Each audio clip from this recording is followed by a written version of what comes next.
me tell you of the days of high adventure.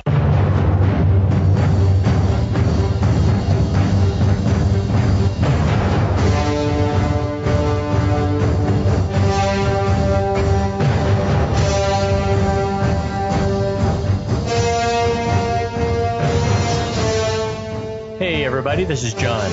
And I'm Kevin. And this is 6 Degrees of Schwarzenegger, the podcast where we take a long, hard look at some of our favorite action movies from the era of Arnold. Schwarzenegger is the icon of the genre, and we're taking a deep dive into some of these 80s and 90s cult action movies and breaking them all the way down. Down.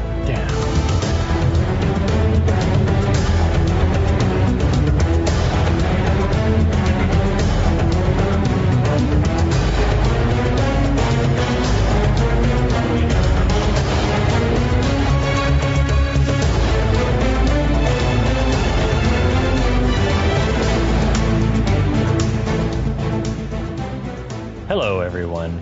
Hi, John. Hey, buddy. How are you? How are you? I'm so good. It's nice to see your beautiful face in person. It is. It's nice to be seen in person. It doesn't happen a lot these days. You were in Atlanta. I am in Atlanta. You had a change of lifestyle. That's right. A change of lifestyle, a change of scenery. I'm in some seasonal weather. You here, are. You're wearing a hat, a warm winter cap, which you wouldn't need in Houston, except for maybe about 7 days of the year. And we are back to talk a little bit more about The Amazing The Rock. Oh, we love this movie. We bumped it to the top of the list. It leapfrogged over a few other movies that we have sort of in development as a tribute to Mr. Connery. Oh, we miss you, Sir Sean. He passed away recently. It's sad, but he had a long and very full life. That's right. I could have accomplished in my life the things that Connery accomplished at by 45, I'd be happy. If I could look as good on any given day as Sean Connery looked in his Zardoz costume, then Zardoz costume. Get it right. Respect the I'm sorry. Respect the ponytail. I was so distracted by the thought of his loins show. His codpiece.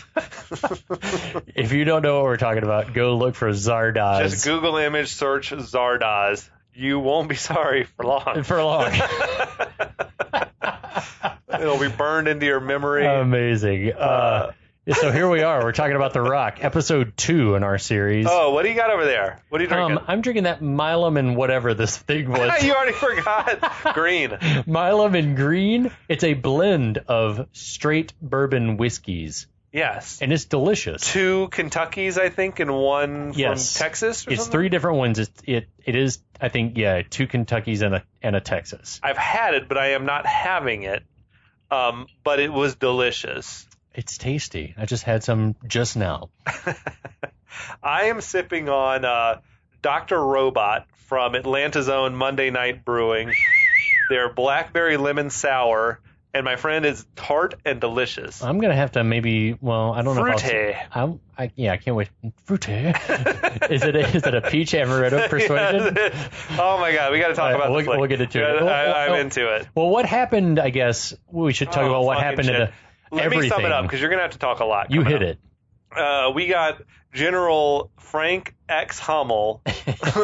He's got a scheme going. He wants to see some justice done for some Marines that were lost under his command. A worthy cause. They were never acknowledged and honored by the government. So he has taken control of Alcatraz. He's holding 81 hostages. Mm-hmm. He's got some nerve gas, VX gas, that he's going to launch at San Francisco, he says, if he is not paid money in order to, his plans are to pay the money out to the families of these dead Marines and to pay his squad for their basically like traitorous act. Right. But it's all for the greater good. The greater good.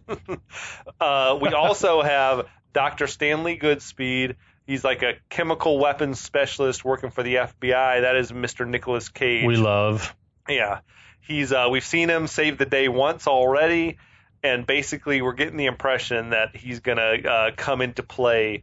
He's going to become a fly in the ointment for General Hummel. Monkey in the wrench. That's almost all that's happened so far. But we talked a lot. It took a long time to get through all of that because I'm not sure why. Were we drunk? There's a lot of action. There's just a lot to talk about. There was a lot to talk about. Killer movie, man. And it's full of great people. So without any further ado, we're going to launch right in. Yeah. Our next chapter of The Rock begins with Stanley Goodspeed, Nicolas Cage, just getting his freak-a-deek on the rooftop of his building. Yes. With his Elton John's Rocket Man is playing gently in the background. I don't picture that as like a sex song. No, I don't either. There's lots of candles. Yes. How many candles? We've talked about this before. Who lights all these candles? Carla Who did did this? Carla's did OCD big time. She is trying to lasso Stanley Goodspeed. She wants into him to marriage. So she popped the question. Oh shit, that's that right. happened last episode. Yeah.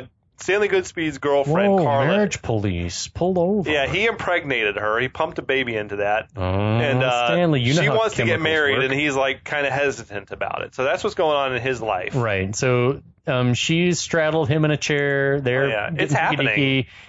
She asks, "Do you like my pigtails?" And he says, "Oh yeah, the pigtails are naughty. He's so strange. Emerald cream with a peach sorbet persuasion." What? Fucking what? On the commentary on this, which I should say, the commentary was recorded for the Criterion Laserdisc, which I'm ordering now, and it's like, I fucking love that. I love it the Criterion, too. But I read a thing on Criterion. I don't know if it was when I was buying some stuff on their like Black Friday sale, but they said, we're not here just to tell you what are the best movies. It's like the ones that represent like the pinnacle of the genre. Absolutely. And The Rock definitely qualifies. I 100% agree that this is, I don't know, it might be in my top, it's definitely my top 10 favorite action movies really? ever. Yeah, I'd have to, outside the top 5, I start to get a little fuzzy on what just I'd as put it in, being sort of a Mount Rushmore of everything about action. Just as far, it's not like the great stars that you think of as action, like Schwarzenegger. Of the genre. It was like it almost was like it was towards the end, and it sort of changed from, you're used to having like the leading men be the Schwarzeneggers and the Stallones, and now it's like, no, we're going to take like actors and make them action stars. I feel sort of the same, not to the same degree, but feel the same way about like, do you remember Behind Enemy Lines with Gene Hackman and Owen Wilson? Yeah. And it's like Owen Wilson should not be playing an action role star. At all. Yeah. But it sort of feels the same way. Yeah. And it's like, and I think technology had reached the point that there's a lot you could do with special effects and stuff to make a dude who's not a muscle bound. He's me or you. guy. But you get the best actor for the part as opposed to like the dude who's got the right physicality for it. Maybe 100%. So in the middle of the sex act, the phone rings. Coitus interruptus. And this isn't happening. This isn't happening. That's a very memorable delivery from. There are very few lines that he delivers that you can't remember, like the speech inflection and tone that he gives. So Cage himself is like a super musical guy in his life, and he said that he thinks of a performance that he gives in terms of like delivering the lines in a rhythm. I love that. And it really shows in this movie. It translates to people because people love rhythm and people identify with it. And I mean, if you look at Shakespeare, like he wrote his plays to be like the lines are like to be delivered in a rhythm. Iambic pentameter. So Goodspeed says he has to answer. Carla protests much. He says he has to answer because it's work calling. How could they know you're at home? It's the FBI. It's the FBI. He answers and says that he'll be down in 5 minutes. I think he said 10. 10 minutes? I had my notes wrong. Right, wait. That's plenty of time to finish. Wow. He tells Carla that he has got to go to San Francisco. She is not having it. She's like, what? Nah. She hasn't even She's upset agreed to marry her yet. Right, that's I'm what Catholic. I'm pregnant. I'm unmarried. She's got the trifecta. That's definitely what it seems like. Yeah, he says, and then he does, to his part, he says, I will marry you. I love you. I'll marry you. Why don't you come on out to San Francisco? This is surely just some sort of training exercise. Come check into the hotel, order up some champagne, give the baby fetal alcohol syndrome.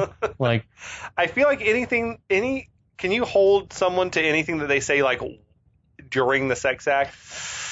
Like, you said you'd marry me, but you were inside me at the time. Yeah, it's like, you said you loved me. But you know what was happening. I've definitely said some shit that I'm like, I'm sorry I said that. Oh, shit. Ooh.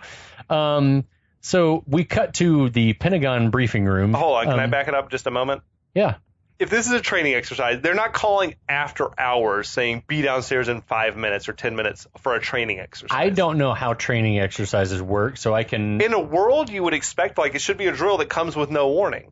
Right. To see, because that's how it's going to happen in life. Yeah. But for him to leap to the conclusion that it's a training exercise, to me, was a little strange. Yeah. She pounced back on him at the end when he had said, like, she was trying to finish off. She's already pregnant. Maybe she just loves him. 5 minutes is like plenty of time to finish. That's what I'm saying. Well, I hope it's enough for her. Well, if they hadn't taken the time needs to finish. If they hadn't taken the time to light 100 candles, God, Carla, they could have been done already. Hours ago. They could have been already eating fettuccine Alfredo downstairs, not even caring about anything. Not the peach sorbet. I know. Peach sorbet persuasion. Cut to the Pentagon briefing room. SEAL Team Commander Anderson, played by Michael Biehn. Commander Anderson is explaining that they cannot attempt a frontal assault because we'll just be lit up. He says that we're gonna have to, because it's also a full moon. It's a full moon. There's a lot of things working against them. There's not like a way to make a beach landing at Alcatraz. Right. It's like a craggy rock. Right, exactly. So he says they have to try to infiltrate the tunnels below the prison and attack from within. And if they're lucky, they can take the rockets with no shots fired. Now, Michael Biehn. Yeah. Fucking awesome. We love him. Dude. He almost always plays like a SEAL commando type of character. Yeah. Like the movies I know him from, Terminator, right? The Abyss, Navy SEALs. If you just stopped, Aliens. If you stopped there, he was in Mandalorian, playing a commando type military man. Like, yeah, most recently, yeah, definitely. He's amazing though. That's like the persona. That's the aura he has about him. It's like he's like buttoned down tight. When you find that thing that you're real good at, milk that for all it's worth. I don't understand why. But in the command, like in the briefing room here, all these like actors are delivering a lot of dialogue and everything like that, and most of these guys are not in the credits. Period. It's for the movie. Very strange. Tell me why that is. The dude who plays the chief of staff, the dude who plays Kramer, right? The dude Philip Baker Hall, who I don't know if we've seen him yet, but he's in there, Chief Justice. These are like big speaking roles. Yeah. The internet told me. I love internet. Was that sometimes like an actor isn't proud of a project. I don't think that'd be the case necessarily in this one. Sometimes an actor is used to getting bigger parts, and that they think it'll like take some luster off of their name if they're having these credits as like, yeah, I was in one scene in The Rock. If you're the guy playing Hayden Sinclair, that is not a guy with luster. And Sean Connery is attached to this movie as star and executive producer.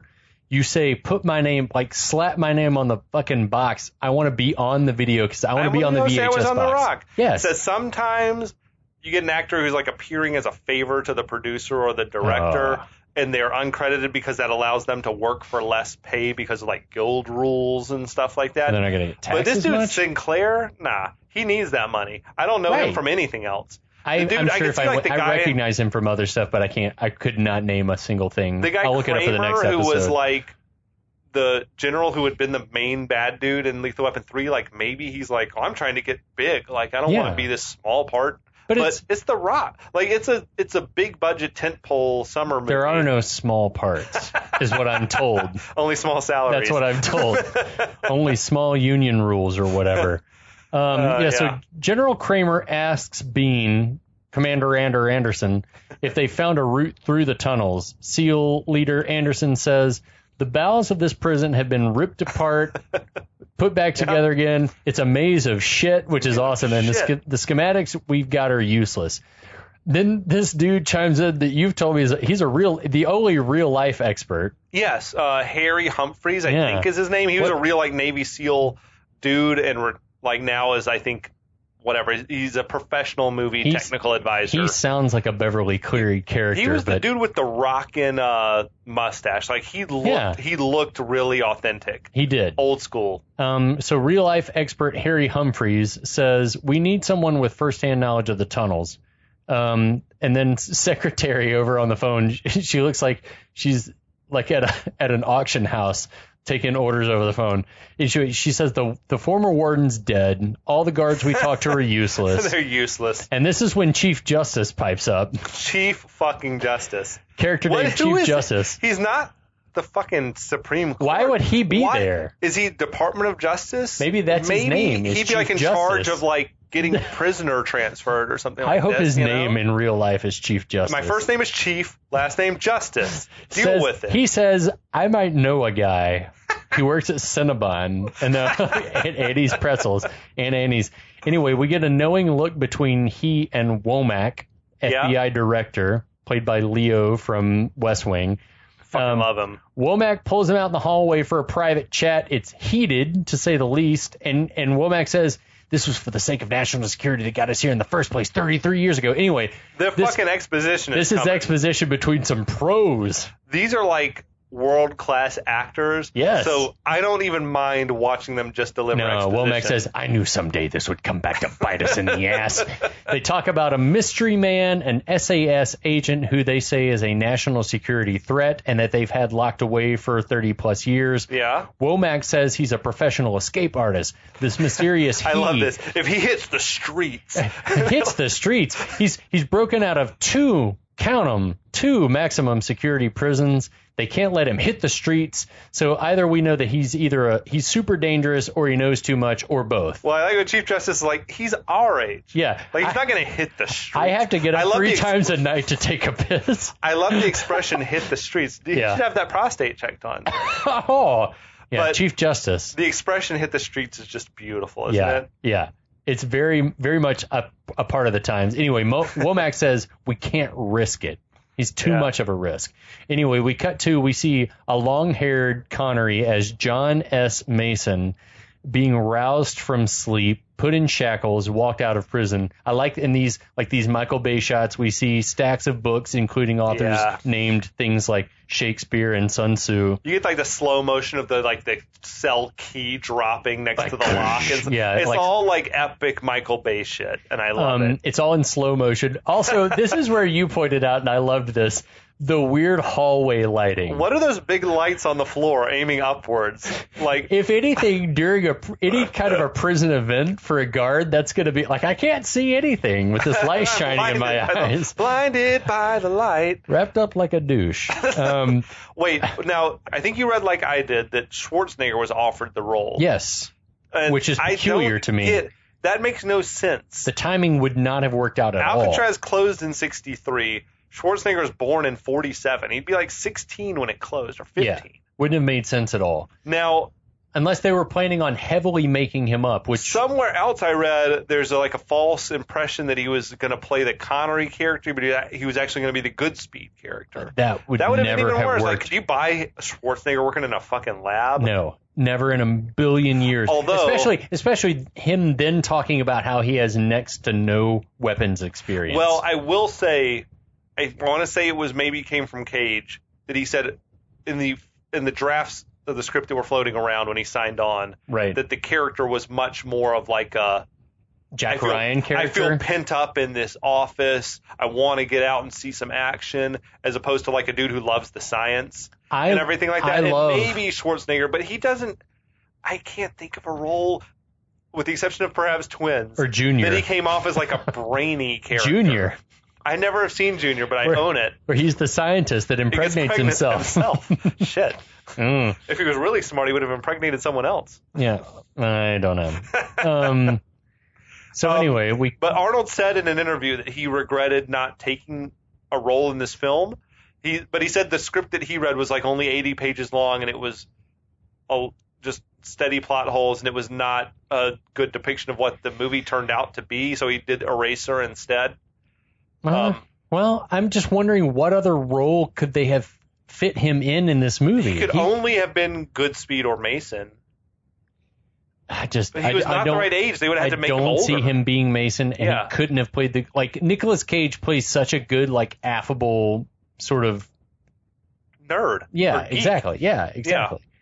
Yeah. Anyway, so we cut to an airplane hangar somewhere in D.C. Stanley arrives in the pouring down rain, greeted by Womack. Neat plane is a great line. I love all his like little the Learjet or whatever it was. The Gulfstream. Womack goes over. That should have been very nerve wracking, right? Imagine you get a call and you go and meet like the CEO of your company or like the director of the FBI. You're like, oh shit, it's Director Womack. I've never met him before, right? Like, just like, oh, this is cool, thanks. Like, neat plane. Yeah. He was nervous. I would have been, yeah. So Womack immediately starts going over Stanley's impressive credentials, and Stanley gives us his chemistry boner backstory. Yeah. He blew up the house or whatever he said. And you were telling me that Nick Cage modeled his character after Richard Dreyfuss in Jaws. He said he was inspired by the Dreyfuss character in Jaws, who's like an expert in the field, a hooper, but also a kind of a geek. Yeah. And now when viewing it through that lens, like this scene where he's explaining the story of his childhood fascination with science and chemistry came from, is exactly like Hooper explaining, like, I love it. The first time when I was 12 years old, my dad got me a boat and I went fishing and I hooked a shark, and the shark turned an inboard into an outboard, and he ate my boat, and and it's like, it's awesome. Basically the exact same story, but with a shark instead of chemistry. Yeah, it's crazy. I love that, though. That's very, very cool. And he's like, and I've been studying sharks ever since. Yeah. I love that. Thank you, Nick Cage, for your dedication to your craft. Even if it's cribbing other actors' notes, but that's okay. Well, he says something that was actually true in the notes that I read about him saying that specifically, about him borrowing that backstory, is that actors borrow from other actors. And I will say that is 100% true, because even borrowing like subtext, like that goes back as far like 300 years ago, composers borrowing other composers, jazz musicians 50 years ago borrowing ideas for music from other jazz musicians. And it's like you quote the people that you admire, you have to give them credit in some way, and usually you do. But it's like, I totally get that. If Nick Cage, if he'd said like, I was really inspired by Laurence Olivier, I would respect. Yeah, big time. Or Bogart or whatever. Big time. What's wrong with that? If like you're drawing the inspiration from, not ripping off the character, but drawing the inspiration from it. Anyway, Womack goes over Stanley's credentials. He asks him what he knows about VX gas. Stanley says he's familiar with the whole story. Right. He tells the story about champagne and how it was discovered by accident. Exactly. Cage said that's a story that his dad, who was like a university professor, used to tell. That's cool. And that he like just stole his dad's story and was like, because his dad used to always love every time they'd break open a bottle of champagne, he's like, they discovered this by accident. See that, I love that. It's the shit you get from just from everyday drawing life, from your life experience. Yeah, but then Womack interrupts him and says, "Get back to the gas." And he says, "It's very, very horrible stuff. It's one of those things we wish we could disinvent." Yeah. And then it's at that point that Stanley realizes that this is not a training exercise. No, Dr. Goodspeed, it's not a training exercise, and says Leo. As I alluded to before, Cage had said that the character was initially like a board agent who was longing for some action. Yeah.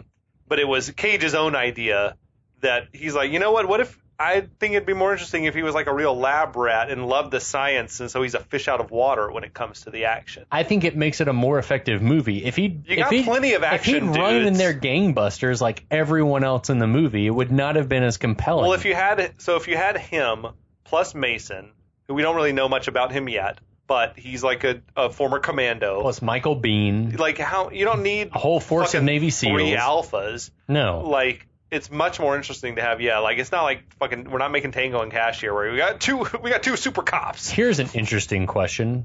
Who, in your estimation, at this time would have played a better, nerdier Stanley Goodspeed than Nick Cage?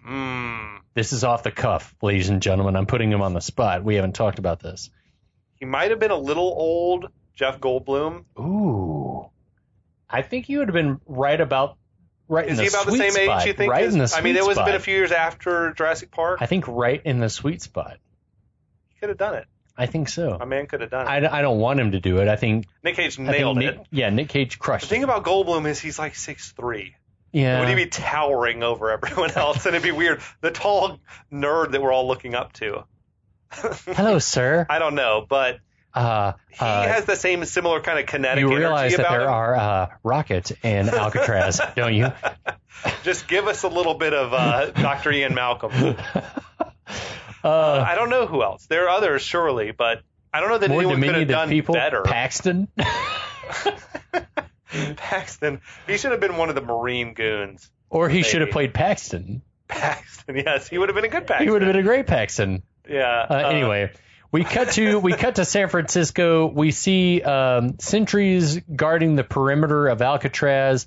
Hostages are looking forlorn in their prison cells. Yeah. We see the FBI. They've set up a mobile command center on the waterfront at Pier 39. What is this building? I think it's just a warehouse. It's huge, and it sounds like cargo. It seems like it's got like loading docks and cargo bays, but then there's also a bunch of half-built cars inside of it. Yeah, I think that it's just supposed to be like a big warehouse. Whatever it was incredible. But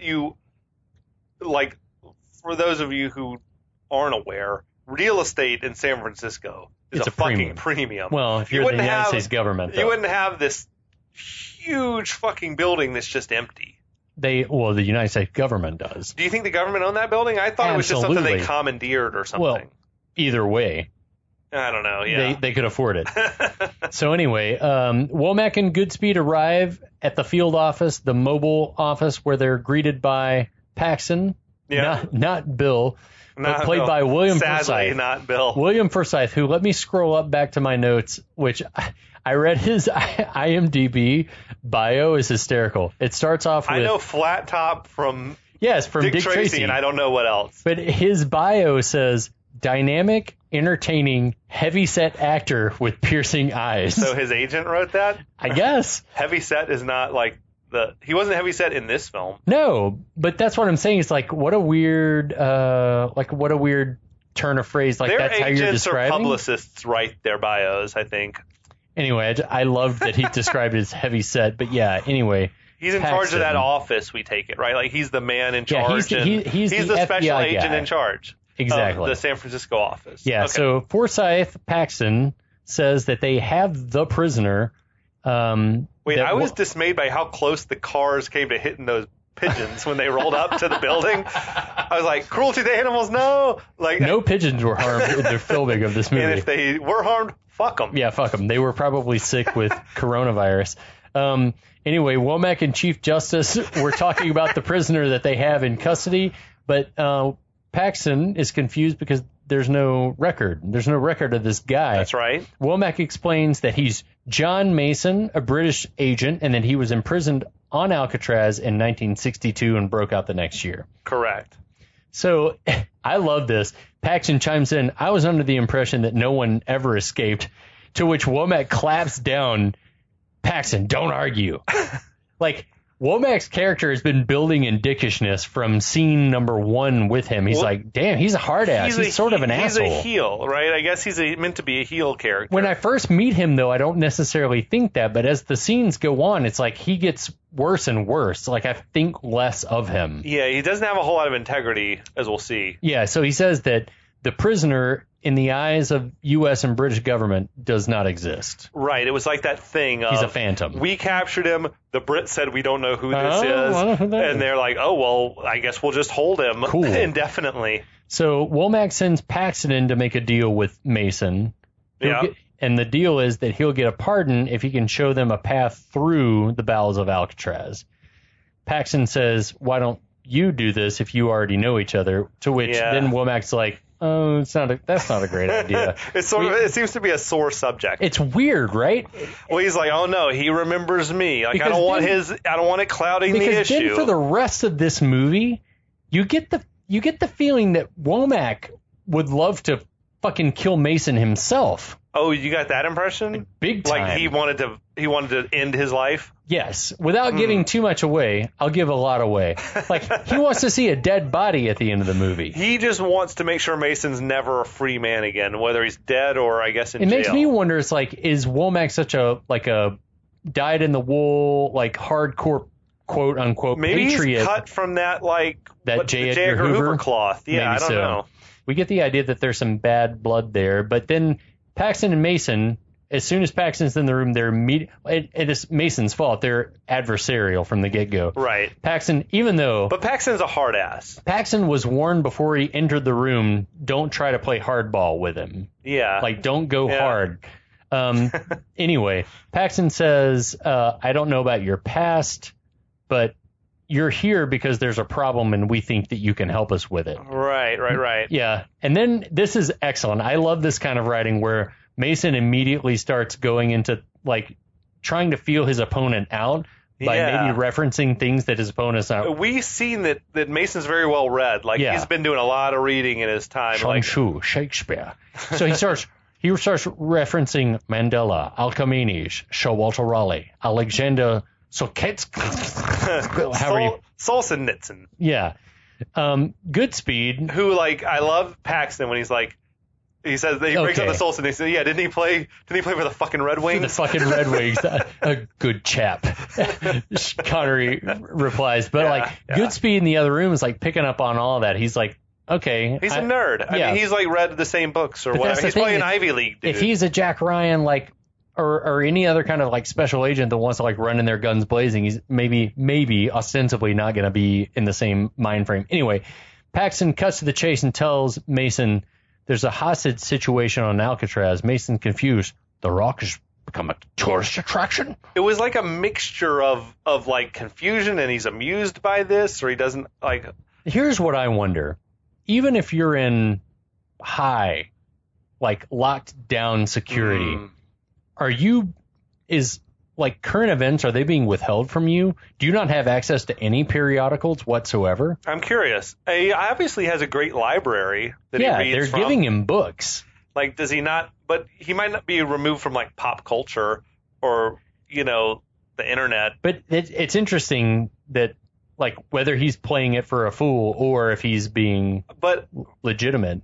On the other hand, I could see how if you did hard time there, you're like, people come see this place for fun? Yeah, like, big time. Fucking what? It's effective to you and me. It's effective to the audience at home. But I wondered as a viewer, I was like, I wonder if he's up on that. Completely severed.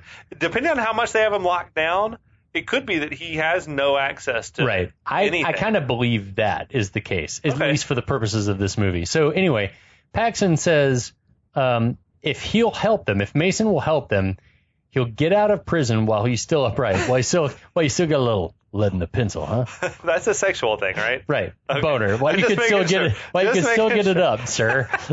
Mason says while he's considering the deal, he'll take a suite at the Fairmont Hotel.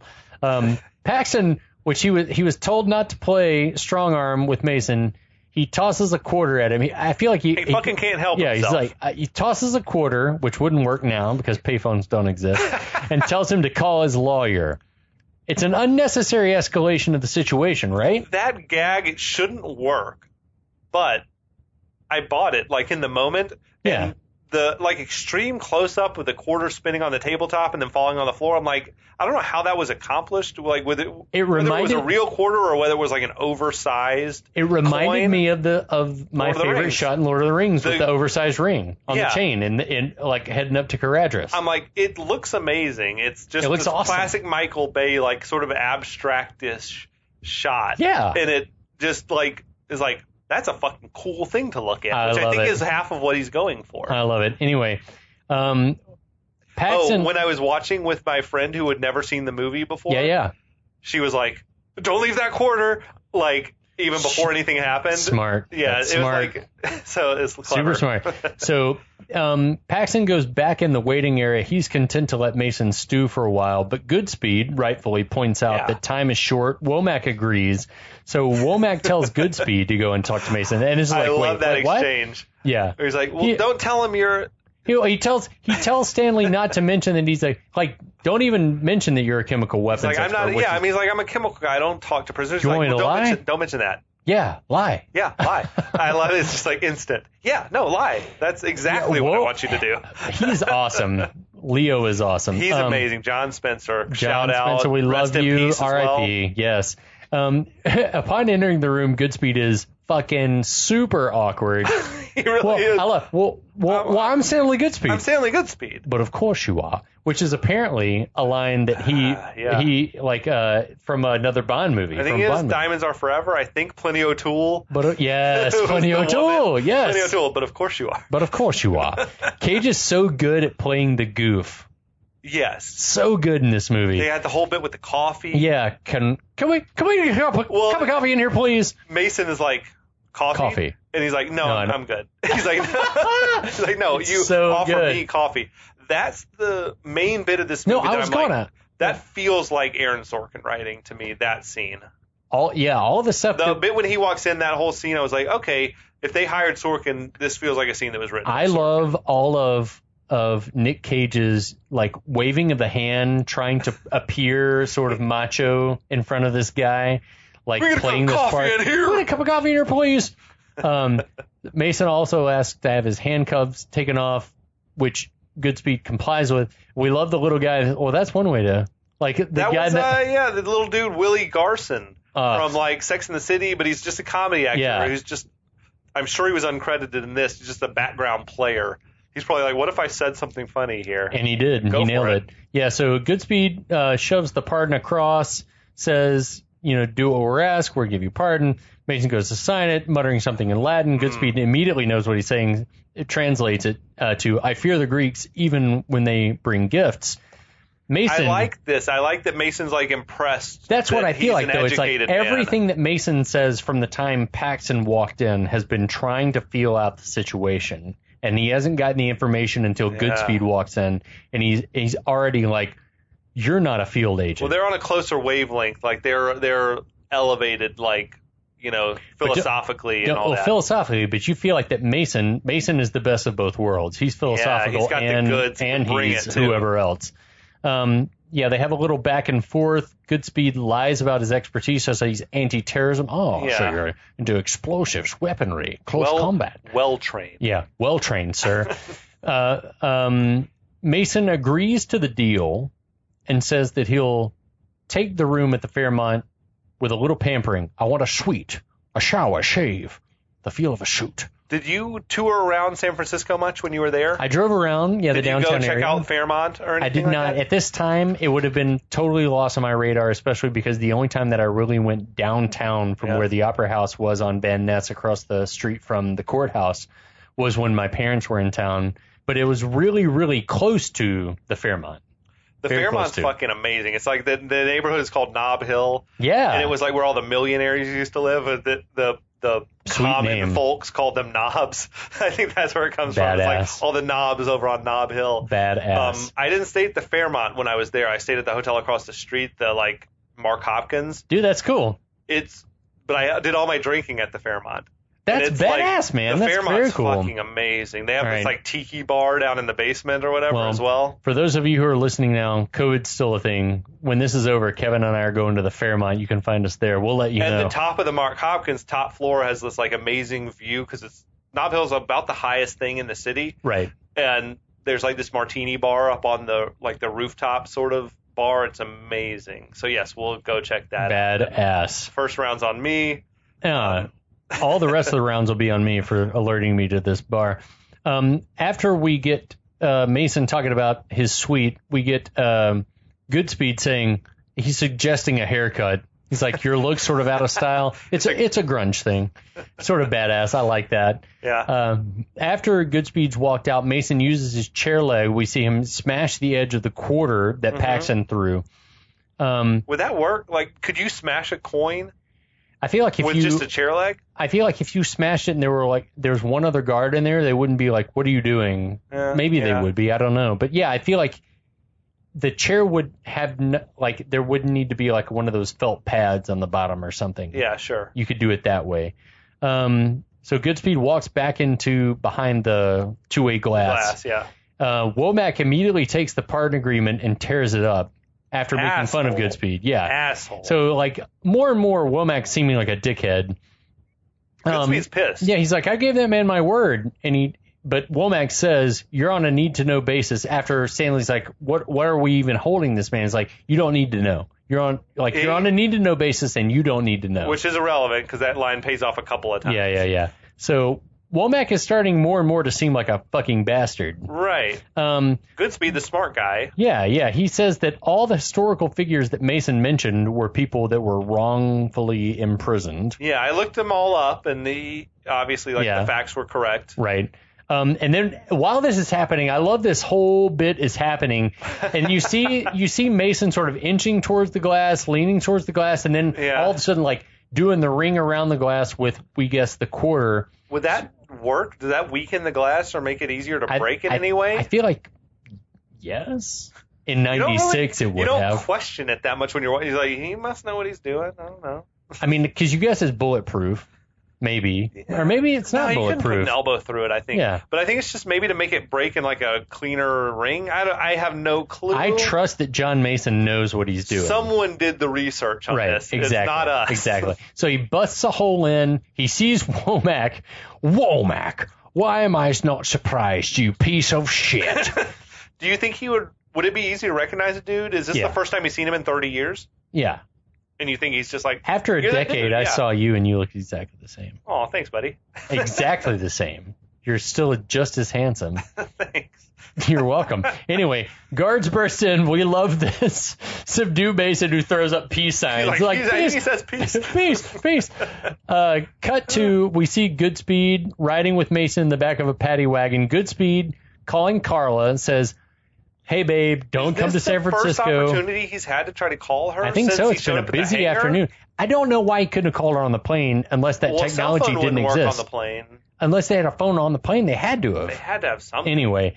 Because he let, the idea of letting her to come to San Francisco obviously is not something he wants to have happen. No, but she is not having it and hangs up on him. I bought that, though. That's a hothead. Well, you get the explanation. She's like a fiery Italian lady. Italian. I don't know. That's not cool, Carla, in my opinion. Let him explain. Anyway, Mason wants to know. He's been eavesdropping. Who's Carla? I've been dropping no eaves, sir. Honest. Mason wants to know why he wants her to avoid the city. You're on a need-to-know basis, and you don't need to know. And Mason barks in his face. It's very funny. That makes me laugh every time I watch this movie. I love Sean Connery, because you never think of him as being sort of this gritty character. And the other, the FBI dudes in the paddy wagon They're loving it. Watch out, he'll bite you. It's just, so fun. It's so good. Cage said that it was Connery's idea that he brought that he should be kind of constantly needling Womack and needling Goodspeed. I love that. I would not expect anything less from Connery, just to be like... Imagine a dude who's been locked up for without a trial it's for 30 years. It's Sun Tzu mentality. You're you want to needle and... Looking for weaknesses, exactly. Probing your opponent. So we're at the Fairmont, which I read is on Mason Avenue. It is on Mason Street. Mason Street, okay. Goodspeed telling Womack that he needs I love this. Telling him he needs a weapon. One of the agents is sort of incredulous and calls Stanley a chemical freak. I'm a chemical super freak, actually. Which Cage said that was another musical reference to let everyone know that Rick James. I'm Rick James, bitch. Darkness. So he wanted to keep peppering through that his frame of reference is through music. I love that. I love that because I have some very, very good friends who are they're amateur musicians, but by profession they do other things, but they're just music nuts. So anyway, Womack tells the guy to give Stanley a gun. The guard does, grudgingly. That can't be how this works. There has to be some paperwork filed. Sure, here's a gun. It has to be the gun and it's registered to this guy, and if shots fired, we can match the serial number. They would know if he did that in that situation that gun is licensed to that guy. There's no way a gun changes hands because that gun has to be linked to the dude who gave it to him. Don't you? Well, yeah. It could never work, but it's a damn it, guys! It's a fucking movie. You dropped the ball on this. So anyway, he does say he left his gun in his sock drawer. That was amazing. Where's your gun? I didn't think I'd need it. Yeah. We cut to Mason singing real poorly along to "Are you going to San Francisco?" That had to have been intentionally going bad, right? to San Francisco. I feel he's torturing the guards. He's trying to make noise. He's just trying to make noise. He starts examining. I love one of the guards is awesome. leafing through a porno mag. Hopefully it's the same Stone Age jugs thing. What was the thing? Biggins. That was Al Bundy. Al Bundy. Yes. Just reading the latest issue of Biggins. Oh God. So Mason starts examining the drying line in the bathroom, starts pulling it out. He picks up a phone then and quietly orders a bunch of room service. You do snacks, drinks. Of course. It's at that point in the other room that the stylist. Are you a barber? No. Stylist. I'm a stylist. Don't call him a barber. And this was Anthony Clark as the hairdresser, who the only other credit that I know him from is Boyd on the sitcom Boston Common. Do you remember that? I remember that show existed, but I never saw an episode. I feel like, and we talked earlier about the timeline, whether he was famous because of the sitcom or whether it was one of those situations where his star was rising and he was on the sitcom and then landed the movie. Sometimes, or vice versa. That was like the era of you're a hot stand-up, so you're going to get a sitcom. And I've never seen, I feel like he was a stand-up comic. Probably. But anyway, he's what do we make of his character, his portrayal? It would not Is it float. offensive? It would not float now. He's never like exactly the butt of a joke. There's never a gay joke. There's never like a homophobic joke made. But at his expense, which maybe was very good, like judgment on the parts of the like producers, filmmakers, everyone else. He is like cartoonish though in his like effeminate. Yes, he is very effete. Womack tells him he can only use clippers, no scissors allowed, to which he says, did they tell Picasso no brush? It's awesome. It's very, very funny. Mason appears and says that he'd like his haircut out on the terrace. We get this badass view, and you can confirm this. View. The view of San Francisco, like downtown area, is phenomenal. The stylist does not care for Mason's prison look. What did you make of his long hair look? He looked decent. I was like, if you pulled that in a ponytail, exactly. Oh, yeah. Exactly. Put it up on a top knot? It's a grunching. Well, it's something. Anyway, some kind of a thing. Yeah. The stylist gets to work. Under the smock, we see Mason rigging up something with the drying line from the shower. You had no idea what it's going to be, but we know it's going to be something fucking awesome. Some sort of weapon. Meanwhile, the room service has arrived, and the agents are feasting. Back outside, the stylist is done. Sir Sean is looking great in that hairpiece. That is one of the most incredible wigs I've ever seen in my life. It is the same. I feel like it's maybe we should look. We should go back and look. Is it the same hair and makeup department as was on Hunt for Red October? He looks just as good. He is fucking incredible. Like I would be like, yeah, that's real hair. Oh yeah. If you can give me a wig that looks that good, I'll wear that every day. But Connery was like. Shout out to Connery. He was like loudly and proudly just a bald guy. Yeah. I mean, he's rocking the hairpiece. The freshly coiffured Mason asks Womack what's in it for him. Wait, where'd they get that suit for him?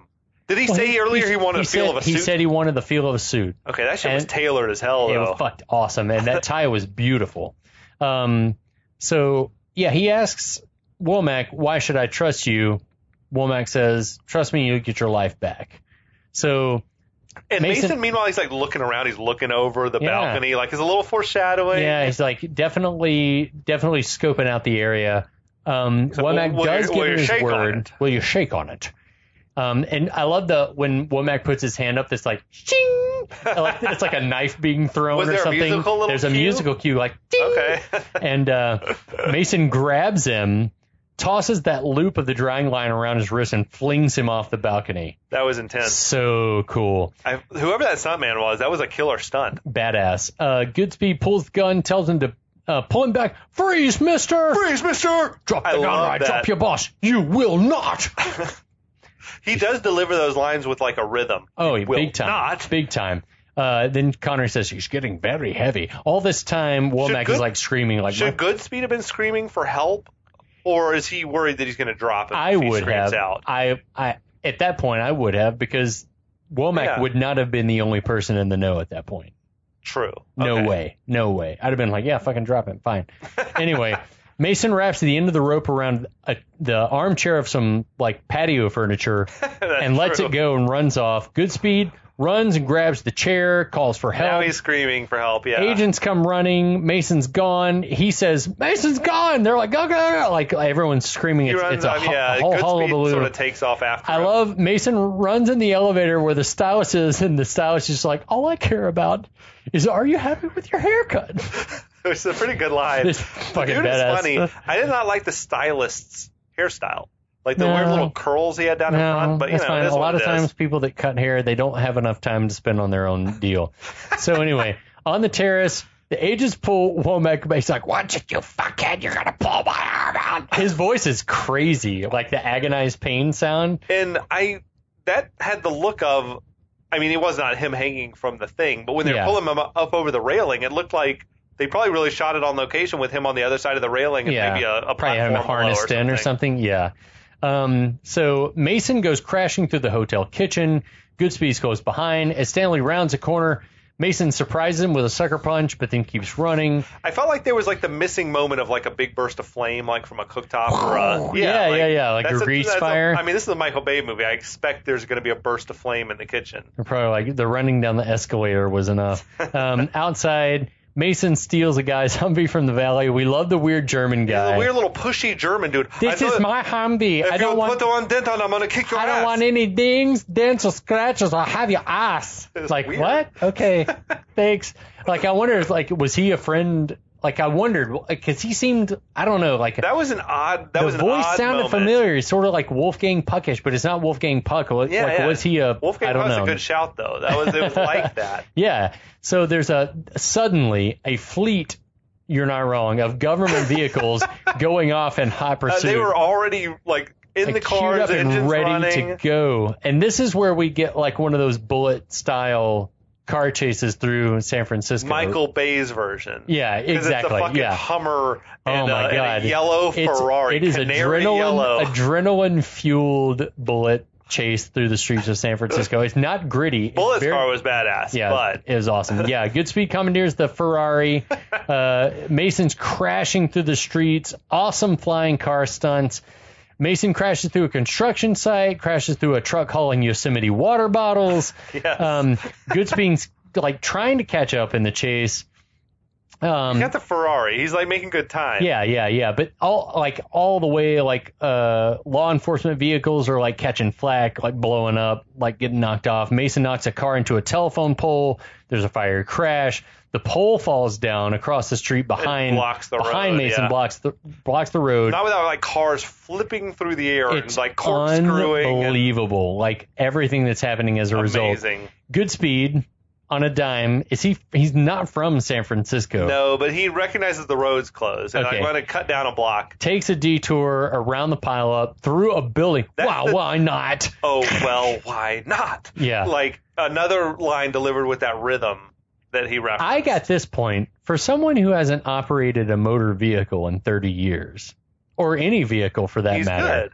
Mason's rocking the shit. He is. Does that Her Majesty's Secret Service training kick in immediately? A Hummer's got to be so unlike anything you ever could have driven before. With power steering and everything else? I mean, I thought the same about the Ferrari. Like, from what I understand, a Ferrari is really hard to drive because it's so powerful. Yeah. Powerful, and the steering turns on a dime. If you hit the gas too fast, the wheels are just going to spin out. You'll donut out or fishtail or something. 3 weeks of weapons and vehicle training is not going to get that done. He's good in this Ferrari, yeah. Anyway, it's at that point that the Humvee owner calls Mason on the vehicle's car phone. I'm only borrowing your Humvee. Was that the line that pissed you off? Yeah, just growing up, it just didn't sound genuine to me from Connery. What about earlier when the cars were flipping in the air and he's like, I hope you're insured? Yeah, that's even worse. That one didn't. Okay. Going back now, watching it the last couple of days, the Humvee line bothers me less now. That's the Michael Bay magic. You got to drop change a your joke mind, into baby. the middle of a beat Change of action. your mind. Anyway, Mason uses the car phone then to call information looking for a Jade Angelou. We see an elderly lady step out in front of Mason who swerves into the side of a cable car. I'm virtually certain that was a man. Or it was a much younger stunt lady dressed up in old person makeup. They looked like an actor trying to walk like an old person. Yeah, very shaky with the arm way up, looked like the Wicked Witch. Anyway, the Humvee knocks the rear end of the trolley off its track. Mm-hmm. The cable car goes sideways. Riders are just falling off into the street. Yes, it's pretty good stunts. I love it. Like, Goodspeed somehow is able, like, I would have run over every civilian in the road. Hit them all. Like, run over. It's miraculous that he didn't hit a single one. The trolley starts hitting cars. The driver says, "We're going to crash. Save yourself." I love that driver. Just makes me laugh, man. I love him. It's so Did you ride good. cable cars when you were in San Francisco? I did not. Like on some level, it is sort of public transit, but it's also a tourist thing. Yeah. So the drivers are kind of entertaining as they go. Yeah. And they have like a tip jar and stuff, and they're giving you like a history tour as you're riding. I'd be that geek though who was like riding cable cars just to get around, because that was like one of my favorite things, was like riding the cable cars. It's so fun. Yeah. So then we see Goodspeed swerving to avoid a group of wheelchair. Why? There, Okay. I swear to God, there were wheelchair basketball players Yeah. and bad boys also.